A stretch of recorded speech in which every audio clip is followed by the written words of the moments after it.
Hello. അപ്പോഴേ ഇന്ന് ഈ അലങ്കോല് പെട്ടിടക്കുന്ന ഈ ടേബിൾ ഒന്ന് വൃത്തിയാക്കുന്ന വീഡിയോ ആണ് ഇത്. കാരണം ഞാൻ റൂം മാറിയിട്ട് ഇപ്പോൾ കുറച്ച് ദിവസമായി എല്ലാം ഒന്ന് ഓർഗനൈസ് ചെയ്ത് വരുന്നതേ ഉള്ളൂ കേട്ടോ.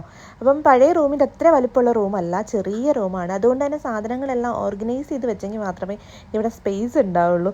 സോ ഞാനിത് ഈ ഒരു ടേബിൾ ആദ്യമേ ക്ലീൻ ചെയ്തിട്ട് ആ സൈഡിൽ വെച്ചിരിക്കുന്ന സ്റ്റാൻഡ് താഴെ നിന്ന് കിട്ടിയതാണ് കേട്ടോ. കണ്ടപ്പോൾ എനിക്ക് എൻ്റെ ബുക്സ് എല്ലാം ഒതുക്കി വയ്ക്കാൻ പറ്റും എന്നുള്ളതുകൊണ്ട് ഞാൻ എടുത്തുകൊണ്ട് വന്ന് വാഷ് ചെയ്ത് വെച്ചപ്പം എൻ്റെ ടേബിളിന് കറക്റ്റ് ഫിറ്റായിട്ടുള്ള ഒരു ഐറ്റം ആയിരുന്നേ.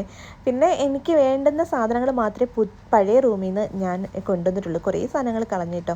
അപ്പോൾ ഞാൻ അതെല്ലാം ഇതിൻ്റെ അകത്തൊന്ന് ഓർഗനൈസ് ചെയ്ത് വെച്ചു. സത്യം പറഞ്ഞു കഴിഞ്ഞാൽ ഈ ഒരു ചെറിയ സ്റ്റാൻഡ് ആണെങ്കിൽ പോലും ഒരുപാട് സാധനങ്ങൾ എനിക്ക് ഒതുങ്ങി. നമ്മുടെ സറൗണ്ടിങ്സ് നല്ല നീറ്റായിട്ട് എസ്തറ്റിക്കായിട്ട് ഇരിക്കുമ്പോൾ നമുക്ക് തന്നെ ഒരു പോസിറ്റീവ് എനർജി ആയിരിക്കില്ലേ. പ്രത്യേകിച്ച് കിച്ചണും ടേബിൾ ഏരിയയും ഒക്കെ സെറ്റാക്കി വെക്കുന്നത് എന്താ പറയുക, ഒരു സന്തോഷം തരുന്നൊരു കാര്യമാണ്. ഈ ഒരു ലൈറ്റ് ഞാൻ ടിമൂന്ന് മേടിച്ചപ്പോൾ അതിന് യൂസ് ഇല്ലയെന്ന് വിചാരിച്ചായിരുന്നേ. പക്ഷെ അതും ഞാൻ ഇതിൽ സെറ്റ് ചെയ്തു. ഇതാണ് ഫൈനൽ ലുക്ക്. ഇഷ്ടപ്പെട്ടെങ്കിൽ റേറ്റിംഗ് കമൻറ്റ് ചെയ്യണേ.